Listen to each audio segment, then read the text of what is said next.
Hey there modders, and welcome back to ModifedRoll. This is Season 2, the first character intro.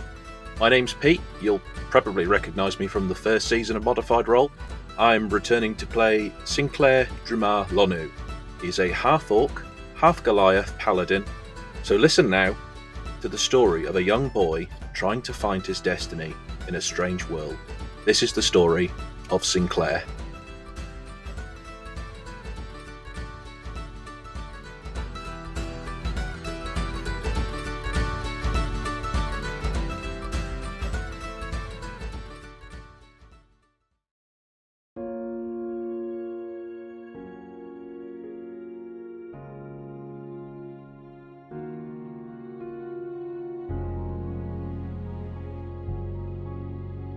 It's an overcast day.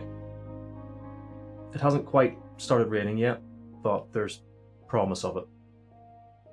You've been travelling for a couple of days now.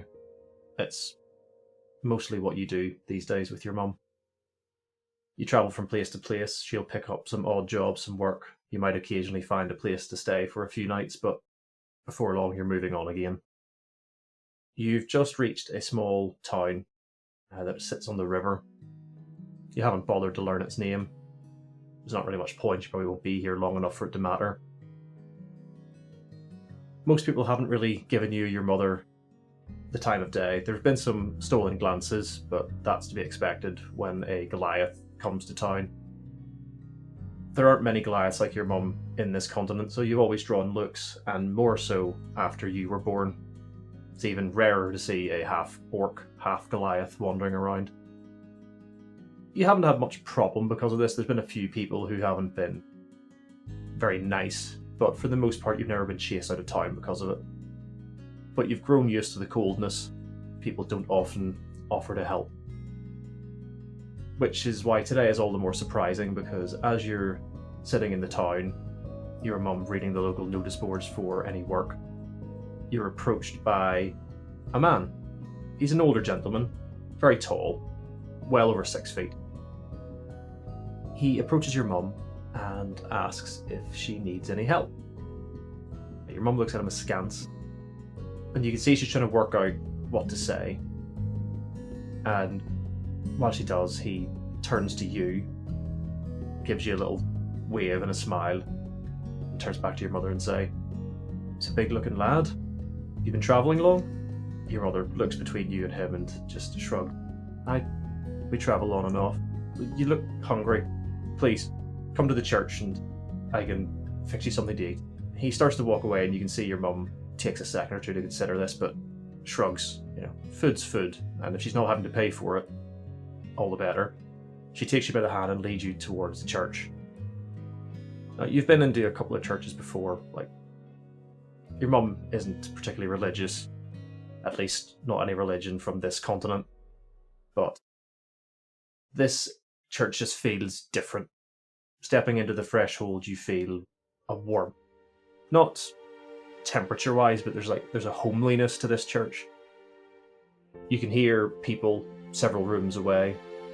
You hear a loud bellowing laughter coming from one of the halls.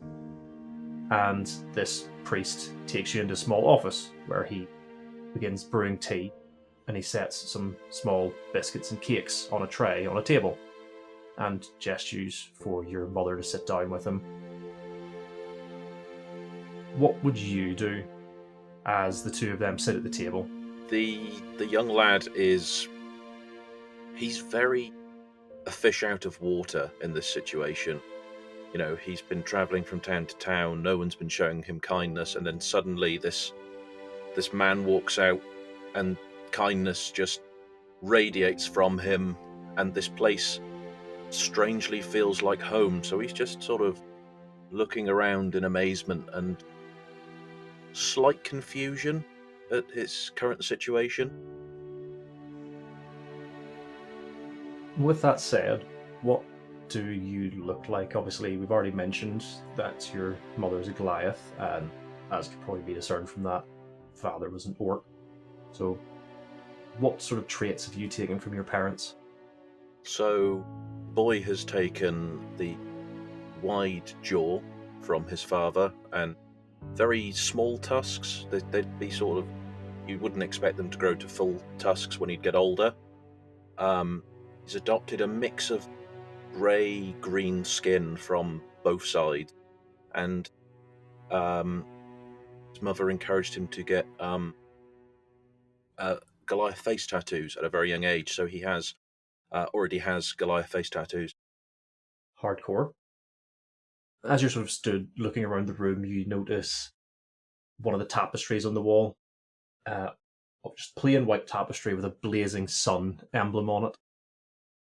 You've travelled a bit. You've been through a few towns and cities. You recognise the different tabards of the different religions, but you couldn't necessarily put a name to them.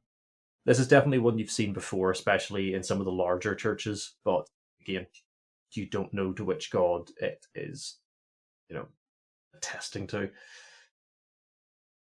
You sort of snap out of this reverie at the room, and you realise that your mother and the priest have been having a conversation.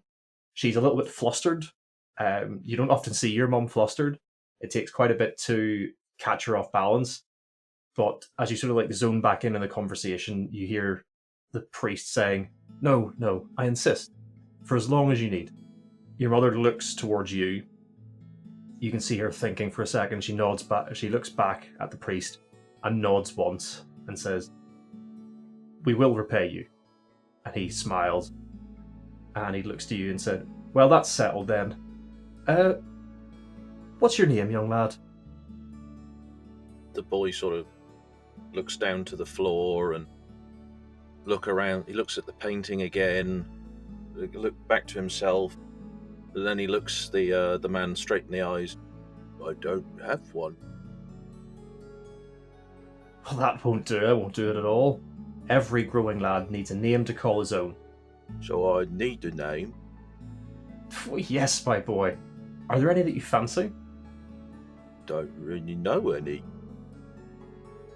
The priest sort of, you see him hunch his shoulders a little bit, lowers his head, and you can see him thinking deeply. So, I've got it. And he looks you in the eye and said, Sinclair, that will be your name. You look to your mother and see her appraising this priest. You can see her sort of looking him up and down, considering, and then she looks back at you and just starts nodding slowly. And you see her mouth the word Sinclair. And he'll look between his mother to the man, back to her, and then he'll just think to himself, and then he'll say, Sinclair, I like. For a Goliath, naming a child was the father's role. You don't know much about your father. You only know that he left before you were born. He had left your mother. You don't know why. She's never really shown much emotion towards it. She doesn't show anger or any sort of sadness over it. It just seems to be a fact that she's come to deal with. But she hadn't let go of that tradition that the father would be the one to name the child. She raised you as best she could. She taught you of her family's traditions and the clan's tradition, but she would not pick a name. You knew all this. She had told you, and some part of you, I'm sure, was hoping to one day see your father and have him bestow upon you a name. But to be given a name by this man who, within moments of knowing him, you can just feel this love that he feels, not just towards you, but towards everyone. Both you and your mother see and feel this, and to you, yes, Sinclair is your name. You accept this name from this man who is not your biological father, but who over the next several years will become more of a father to you than you could possibly ask for. Several years pass. You and your mother have been living at this church for some time. You've come to know the regular inhabitants, which are the three priests, the three fathers of the church. Father Haywood, the first priest that you met, the man who gave you your name, he is the tallest of the three priests here in the church. He acts sort of as the authority between the fathers. They all look to him for guidance and how the church should operate out here. He's a kind man. always willing to help those in need, as he has already demonstrated to you several times over the years that you've been living here. Next is Father Bird, a sort of middling height, sort of 5'8", 5'9", quietest of the three fathers who lives here, a half-elf, wise and full of knowledge. He can usually be found studying in the libraries or tending to his herb garden full of medicinal herbs that he uses to take care of those in the town, as he is the closest thing that you have to a doctor or medic in the vicinity.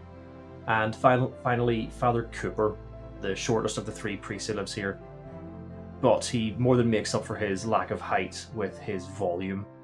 He can always be heard from anywhere in the church. He always seems to have an opinion on, well, anything really. But with that said, he's still also a very kind and caring person and always willing to lend a helping hand for anything. What has life been like for Sinclair living in the church? Life has been bizarre. He's gone from a life on the road to suddenly living a life where he is surrounded by nothing but kindness, people who care for him, and a place to call his own. Essentially, he has his own room within the church. It's been a very strange upbringing, and to the point where he's started at this point, certainly in his upbringing, to lose his more fatherly accent, we'll say. You have spent years in this church now. Like you say, it has changed you slightly. You've also spent time in this town, the town of Hamer. You run errands for the church. You go to the shop. You try to bring news to people. And one of the groups that you've come to become quite friendly with is the local halfling family. The halflings in this region are quite often riverboat men or ferrymen. They run a lot of the transport up and down the river, whether that's people or cargo. If you want something transported safely and swiftly in this region, you go to a halfling family. And one of the larger halfling families are the Boggenhofen, and a group of them live in Haymore and run the ferries and transports on the river. Because of that, you've spent a fair bit of time with them bringing goods to and from the church for them to transport, or that's been delivered to the town. Today, you've been sent to pick something up for Father Cooper that should be arriving by riverboat. What has the town been like to you? Like, how do you find living in the town at this point? The town at first for Sinclair was not hostile's not the word, but not welcoming.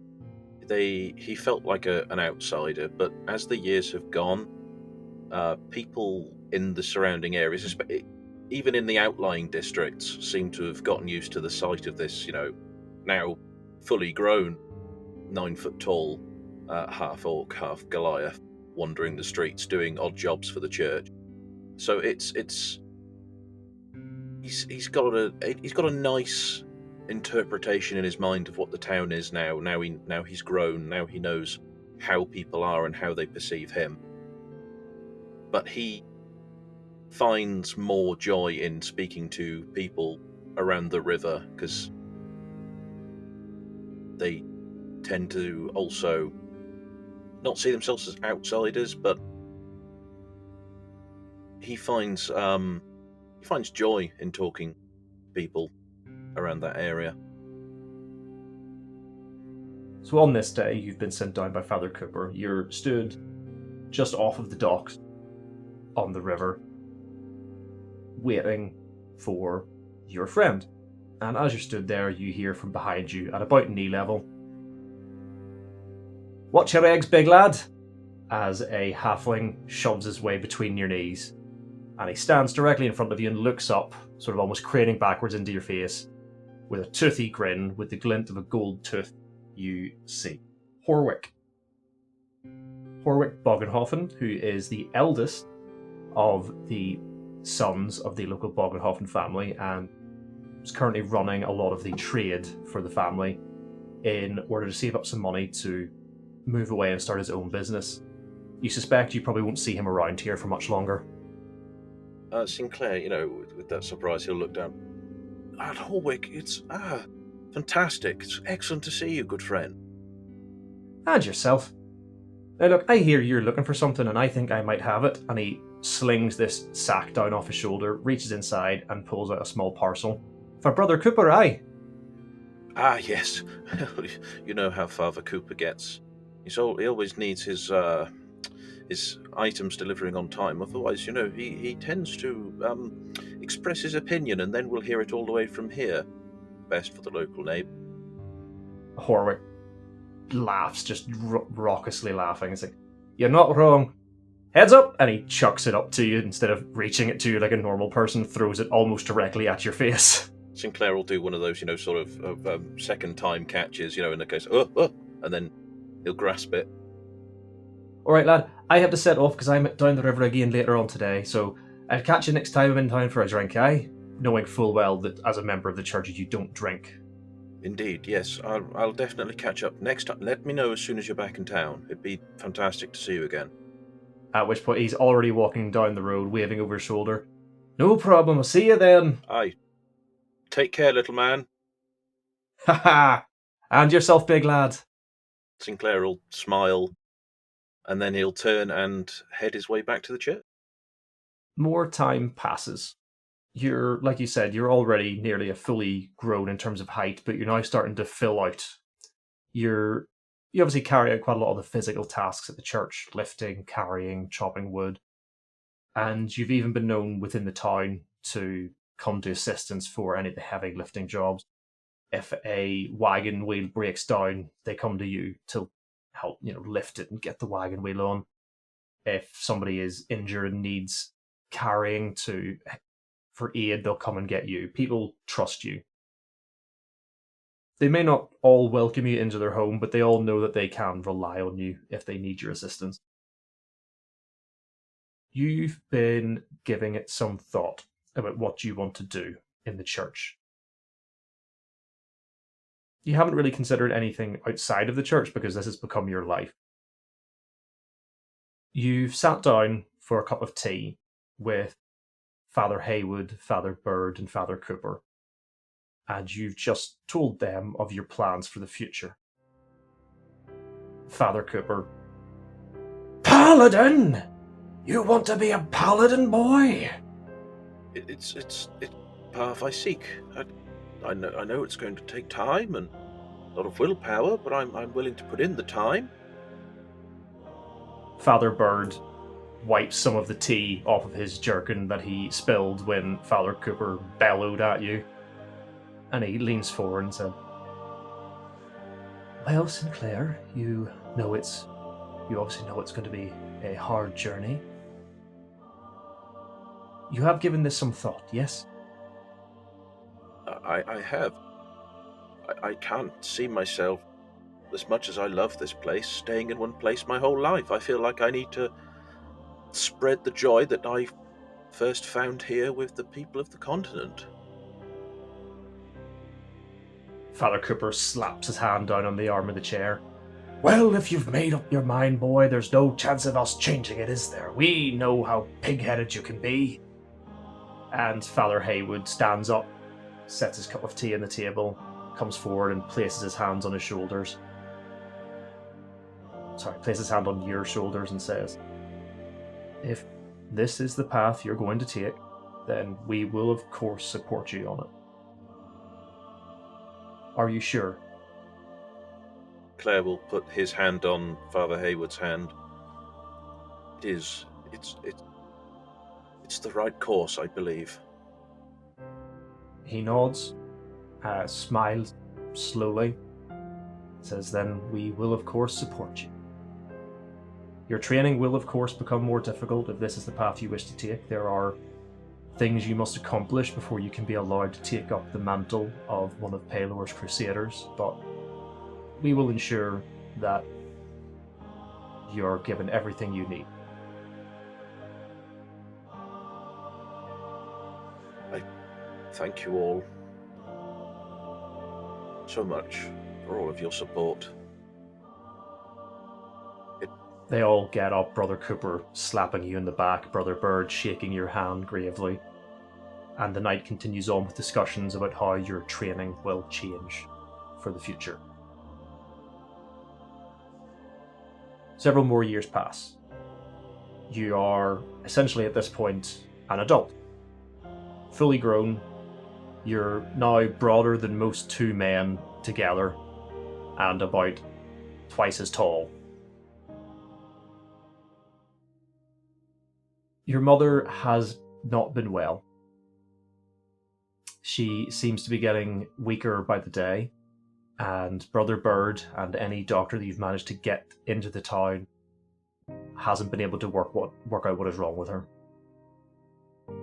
They think it could be something as simple as the fact that a Goliath, not native to this continent, used to much colder weather, is just being worn down by the constant warmth and humidity.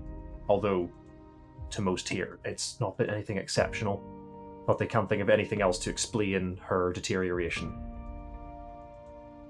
She's mostly bedridden, although she can sometimes get up and move around, but you have to take care of her as well as carry out your training. Though, of course, the three priests will, of course, do their fair share to look after her as well. In order to do more, you've started taking on jobs, essentially as an adventurer. Mostly little things, assisting with local farmers who have been affected by wool, or bodyguarding missions from one town to another.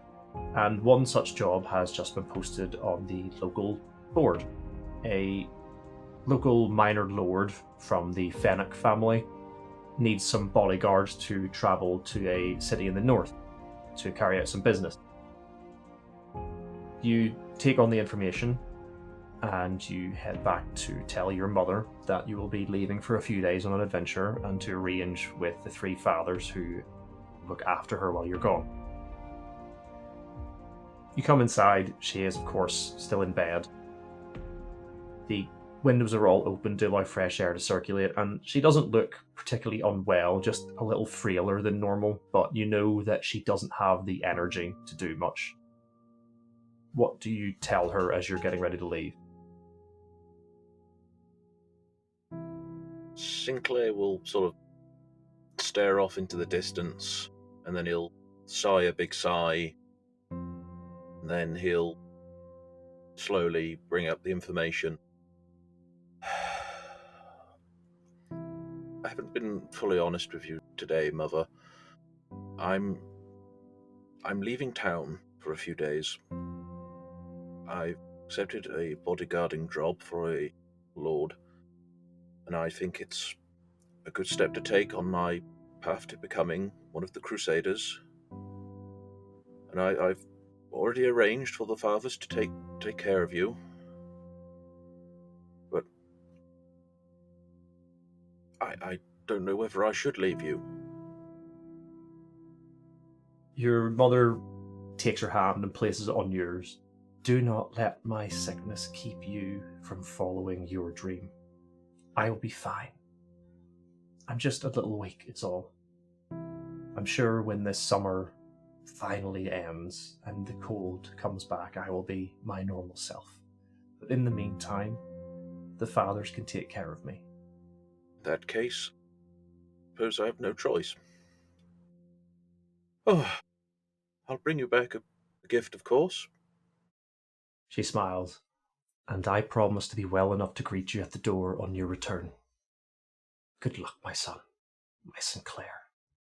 I am so proud of what you've accomplished, my Paladin of Pelor. And she smiles. Sinclair will smile back, give her a kiss on the forehead, and then he'll head for the door. She squeezes your hand as you leave and then sits back to make herself comfortable. You head towards the town square. There are a group of adventurers, similar to yourself, all relative rookies, who are waiting to meet up around a carriage which quite obviously belongs to some noble family. There's a human, an elf, a dwarf, currently having a conversation by the carriage. And as you approach, they quite obviously recognize you. You know all of these people by name, although you aren't particularly close to any of them. You've probably done jobs with each of them before in the past. So they quite obviously recognize that you're here for the bodyguarding job. You make your greetings, get settled in, and within an hour, you're on your way out of the town, heading north. The first few days are no problem. The issue comes when you reach a path, a shallow ravine between two steep hills. This isn't a mountainous terrain, but it's an area that has been known to be this point of ambushes by local banditry due to the nature of the terrain. Just the night before you reach this area, the human adventurer Thomas Crystalsong stands up and says, "We can protect the Lord far easier at camp. We can set up a perimeter and set watches. It's what we've been doing for the last few days, and it seems to have worked. I suggest we keep this up, but double the watches while traveling through this more dangerous region. We don't want to be caught unaware." You hear the other two murmuring in agreement. Sinclair will do his usual, as Father Cooper calls it, pig-headed self. He's going to sigh a big sigh again. Oh, we've lost so much time making camp every night. Surely would it not be safer for us to get through the bandit area as quickly as possible? We have enough people. Plenty of us. We can repel anything that's thrown at us. Besides, I can scare any common bandit away. All they have to do is look at me. See me coming in the dark and they'll run. The dwarf Melgrim chuckles. "Sinclair's right. Let's keep moving. If we get there quickly enough, we can have a longer rest in the more respectable part of the countryside and maybe even stop for a drink." Exactly. Once we're through this, we can all drink and celebrate. Gather your things, everyone, and follow me. Thomas grumbles a little bit, but he can see there's no swaying the other two who have already begun to pack up their items. He heads over to have a quick word with the noble to relay the plan. The noble seems somewhat dubious, but looking at the four of you, the adventurers, he shrugs and ushers his family back into the carriage, assuming that you'll be able to take care of them.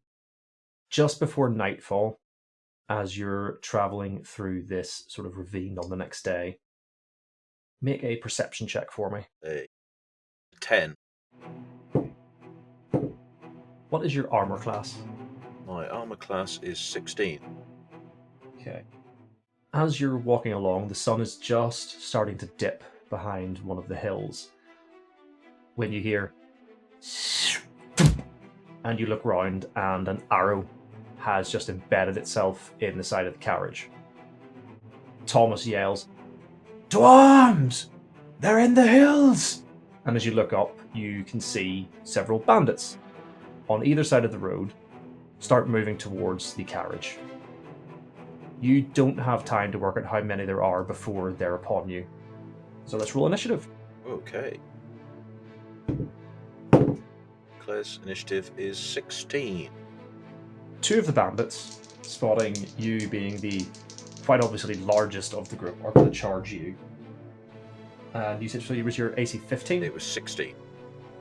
Cool, that was the 17th. So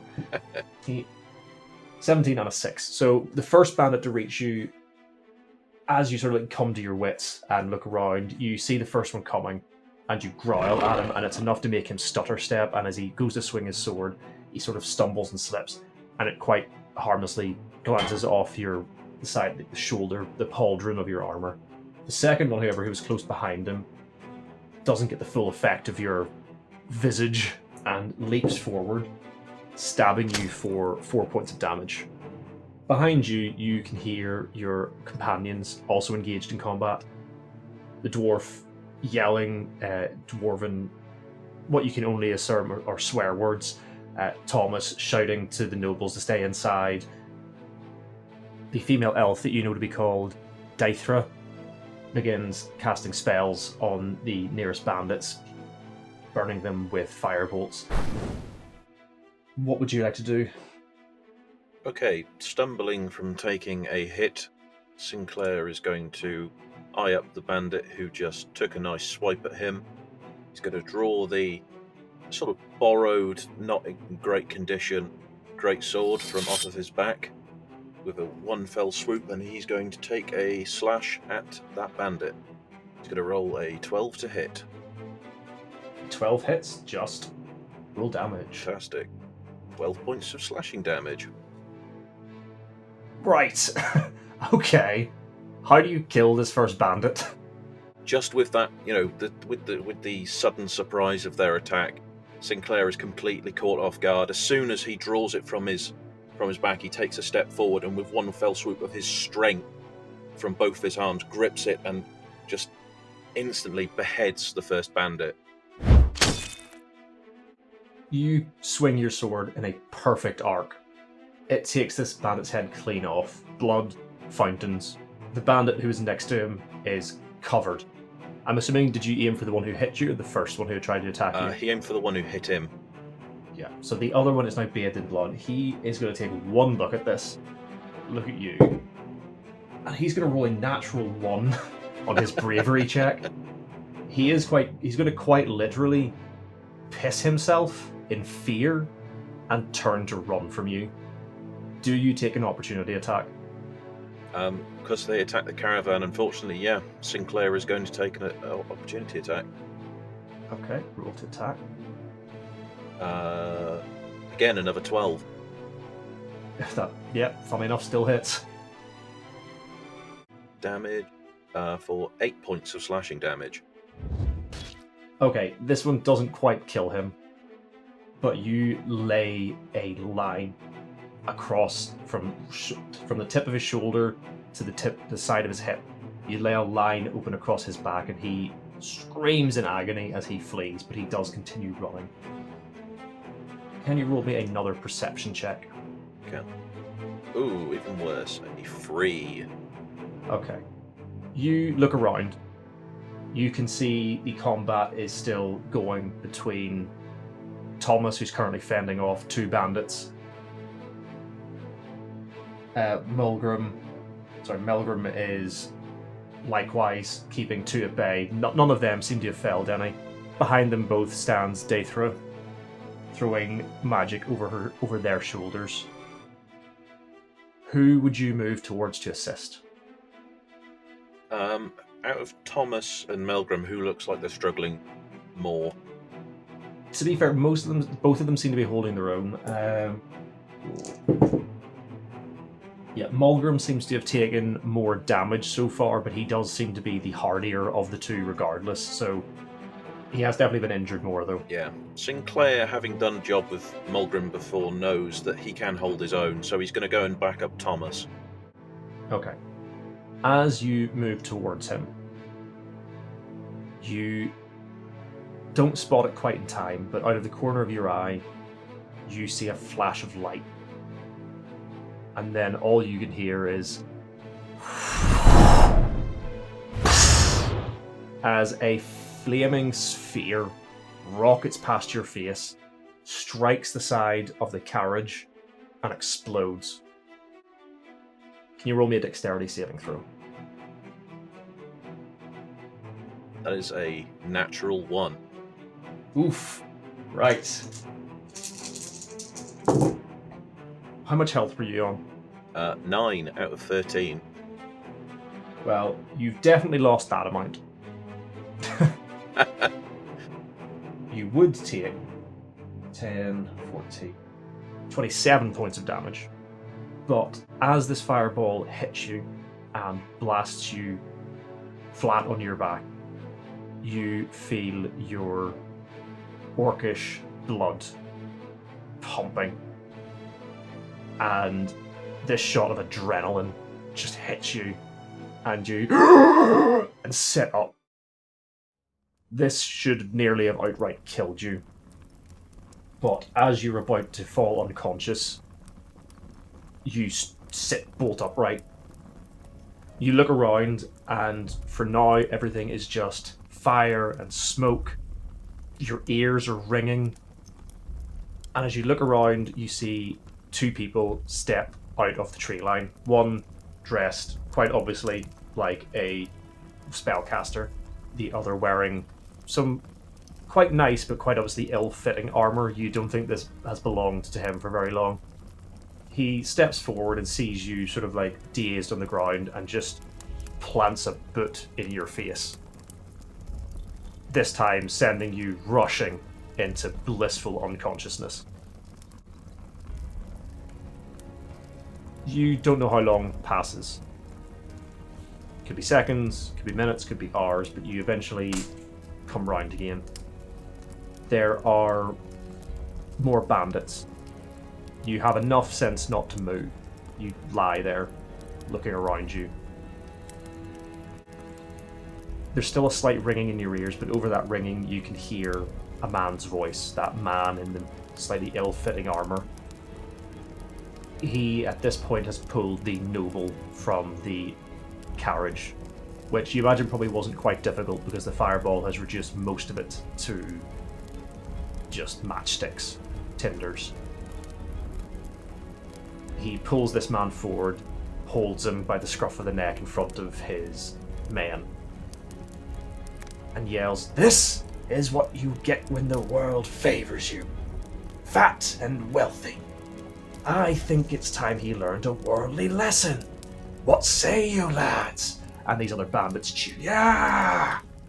The man pulls a sword from his belt, kicks the backs of the knees of this noble, and not quite with the deftness that you did, it takes him a couple of swings. He takes this noble's head off. The sight of this is enough to shock you back into unconsciousness. You can't deal with what's going on right now, and your body just shuts down. The next time you come to, the bandits are gone. They've routed the carriage, they've taken your sword, and as you look around you can see the bodies of Melgrim and Daethra, but you can't see Thomas. You push yourself to your hands and knees, get yourself on your feet and stagger towards the carriage, and you can spot a trail of blood and what was quite obviously drag marks from where you last saw Thomas. You follow it to the other side of the carriage, and there, propped up against the bank of the hill, you see Thomas. He's covered in blood. There's a huge hole in his side that he is currently trying to apply pressure to with little success. He sees you on your feet, barely standing, looks at you and says, "Sinclair, I told you we should have made camp. Nobody bloody listened." And as he's looking at you, his head rocks back, his eyes roll, and he takes one last shuddering breath before you see the life leave his body. What do you do? Sinclair is just going to, quickly as he can in this state, go over to Thomas, gets down on his knees and he takes him by the shoulders and he does that, the very small shake. No, Thomas, stay with me. No.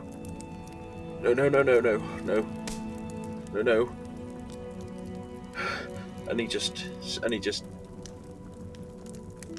points his head up towards the sky, and all Sinclair can do is cry. Just sits there for an hour. Just weeps. You have been training to be a paladin for years. And as hard as you've tried, with as much assistance as the fathers were able to give you, you have never been able to feel a direct link to Pelor. You've never felt his power. You've never been able to wield his magic how does that make, how do you feel about that in this moment? Like, what are you thinking about your goals of being a paladin? Sinclair turns his thoughts to this for a moment, and he stares off into the distance, and he almost sobs harder, and then he gets angry, and he sort of smashes his fists on the ground, and then, but very quickly turns to tears again. It's been such a roller coaster of emotion for him. He doesn't quite know how to deal with it. It's both sides of his lineage trying to come out all at once, and he doesn't know how to take it. You stay there for some time before you realise that the sun has started to come up. What does Sinclair do next? Sinclair is going to do the first honourable thing he can. He should have done last night, but do it today. He's going to bury Thomas and the others. This isn't a quick job. The ground here is rocky. You don't have a shovel. You don't have any tools. You're doing this mostly by hand, but you do it. To bury your 3 adventuring comrades, the noble and his family, who were travelling with him, takes you the better part of 2 days. But you do it. You lay a stone at each of their heads. And what do you do or say before leaving? I may not have felt your presence, but please guide these 3 onto the next life. May they go in your light and blessed by it. Pelor's name. And he'll hang his head. Sunlight breaks through the clouds, and you see beams alight, just briefly, across the graves you've dug. The light doesn't quite reach you, but you feel this may have been some sort of sign. Then the clouds roll back over, and the ravine is left in shade again.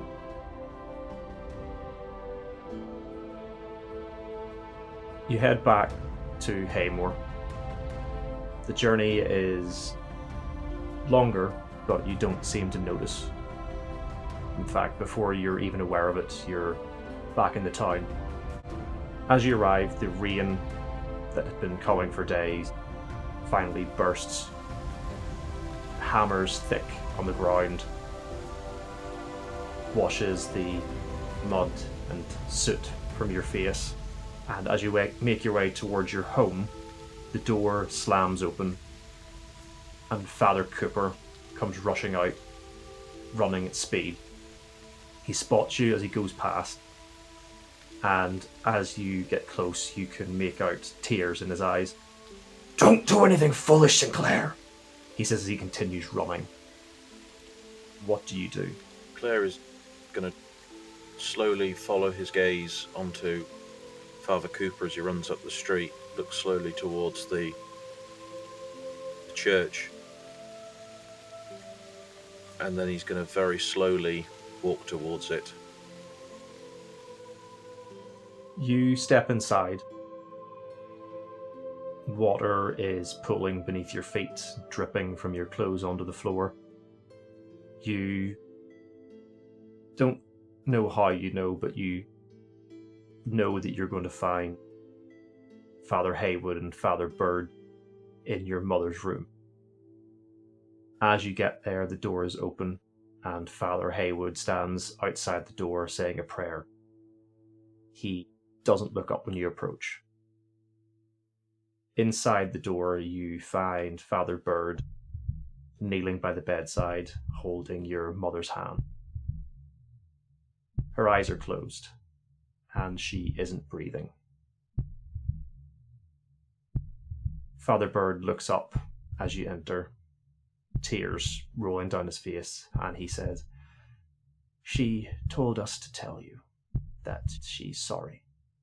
that she couldn't keep her promise. What does Sinclair do?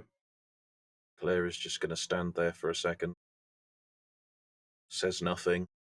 Sort of doesn't even stare at where his mother lays or Father Bird or Father Haywood. Stands there in silence for what is about 5 minutes.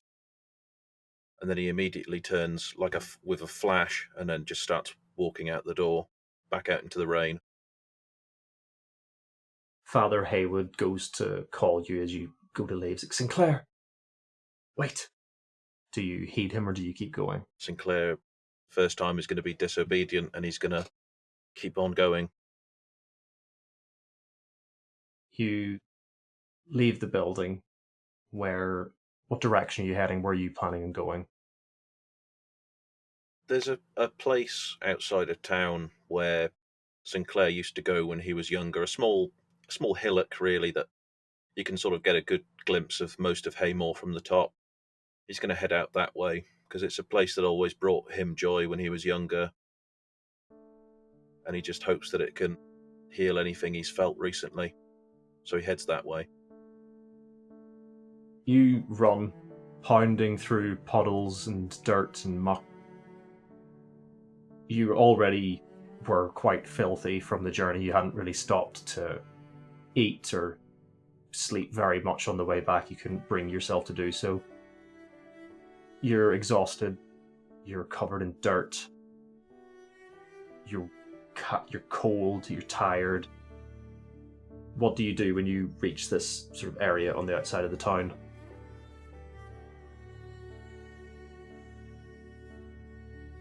Sinclair, the first thing he does is takes a big deep breath in, deep breath out. And he's going to quickly scan the surrounding. Yeah, it's relatively secluded here. You can see an area where somebody has been up chopping wood. There's a wood axe by the road. There's the remains of somebody's had a set up camp here and had a small fire where they cooked and eaten their lunch. But other than that, it's secluded, it's quiet. There's nobody else around. Okay, so Sinclair is going to walk up and he's going to take a hold of the lumber axe. And then he's going to walk over to the small set of trees on the hillock, and he's going to start chopping. And as he chops, chop, he just turns and he screams and he yells, "Ah! Why? Why is my life surrounded by nothing but sorrow?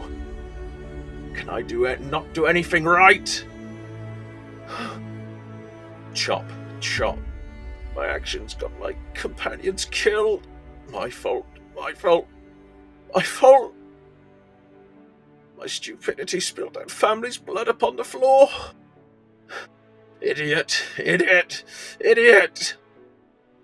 Now my mother, the person who showed as much kindness as she could, but never got it in return.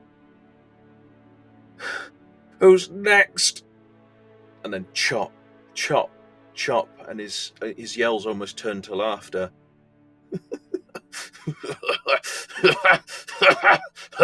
As he just continues chopping.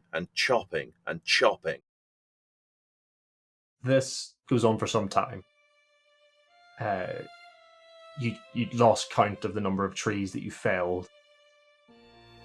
Your arms start to ache, but that doesn't stop. Your hands start to bleed as the axe tears at your skin, but you still don't stop. As you're chopping, you hear a voice. "My Paladin of Pelor." You hear your mother's words echoing in your head.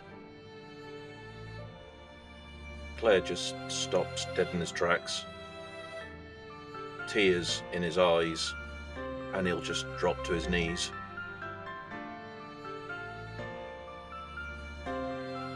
The rain begins to let up, finally. And the clouds part, and for a moment the sun breaks through again. This time the light does reach you.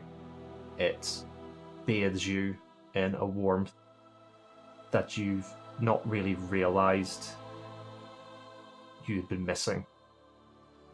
A warmth that you never truly felt before. And for the first time, you feel warmth and the light Pelor envelop you. This little hillock, this little area that you're in, used to have a small collection of trees, little copse that stood at the top of the hill. As you look around in the light, you see nothing but stumps and wood chips. You come away with 3 things. The light of Pelor, some very sore hands, and an extra nightmare to add to your swiftly growing collection. After some discussion with the fathers, you arrange to have your mother buried on that same hill, and to have a new tree planted in her honour.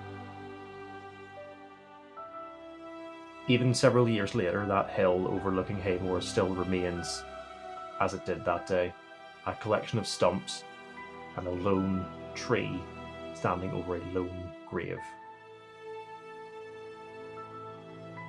Almost all paladins and clerics on the continent will at some point make a trip to the Holy Gate.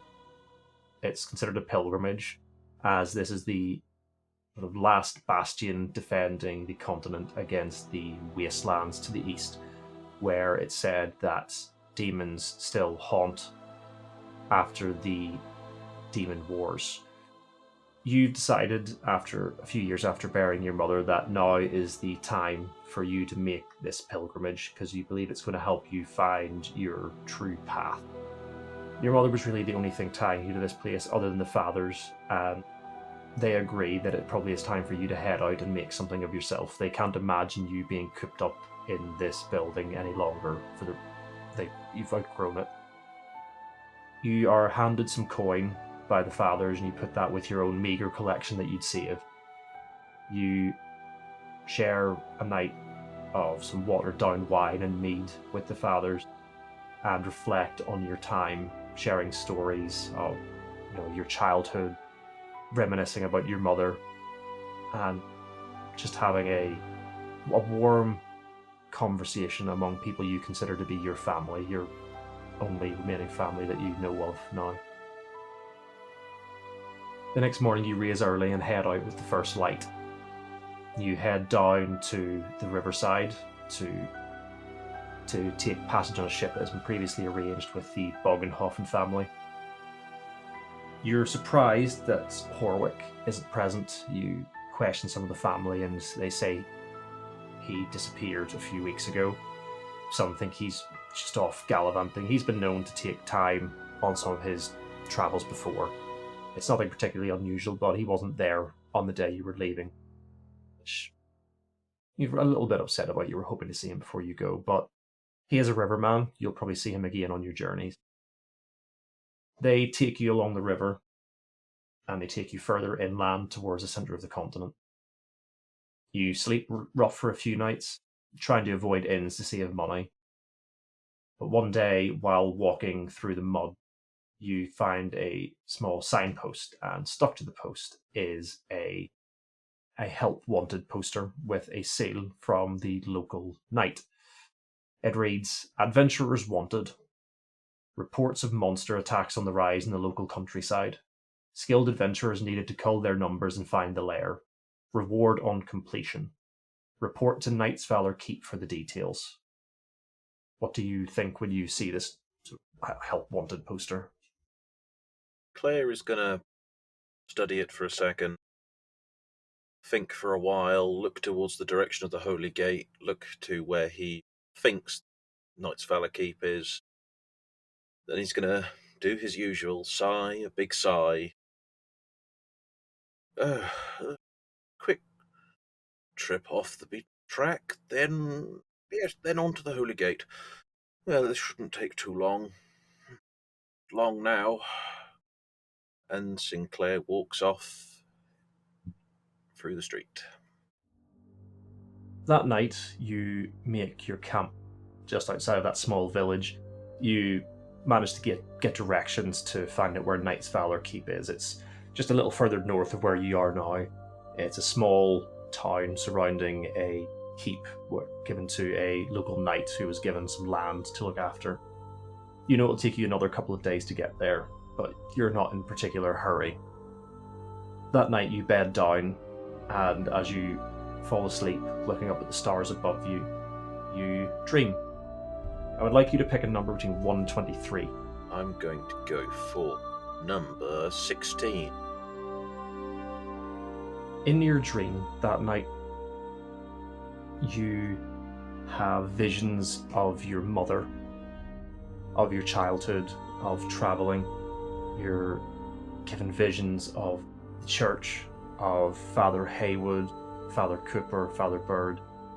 You are shown memories of your time spent with the people in the town of Haymore, your time spent with the Boggenhovens, with Horwick. You see flashes of that fateful job. You're given visions of your comrades lying dead, of the nobles who died under your care. Very briefly, you are given a vision of your mother as she lay dead in bed. But this time, you focus on her. You can see that she's not in pain. You can see she is relaxed. You can see that the weight she'd been carrying has been lifted. You see her, well, at peace. As you look up in the dream to the wall, you see one of the tabards, one of the symbols of the Church of Pelor, with its sun emblazoned on it.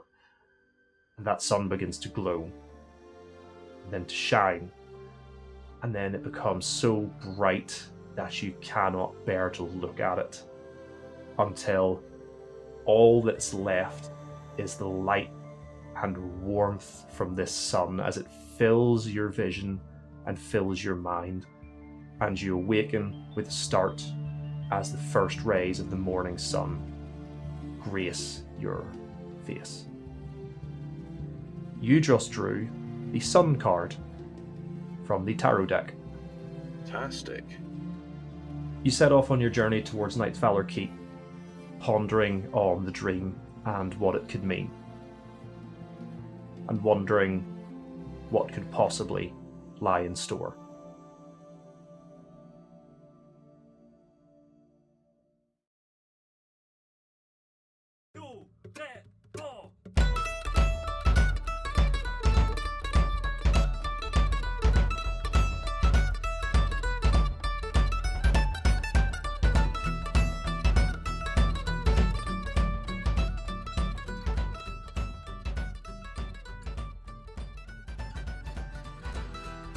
Well, that's it for the first character introduction of Season 2. I hope you enjoyed listening to that as much as we enjoyed creating it. And I hope it's got you excited for the remaining introductions we have in store, as well as the new story about to unfold. Join us again in 2 weeks, where you'll be introduced to not just a new character, but also a new player starting with us now for Season 2. But until then, that's it for now. So thanks again for sticking with us, and we'll see you soon.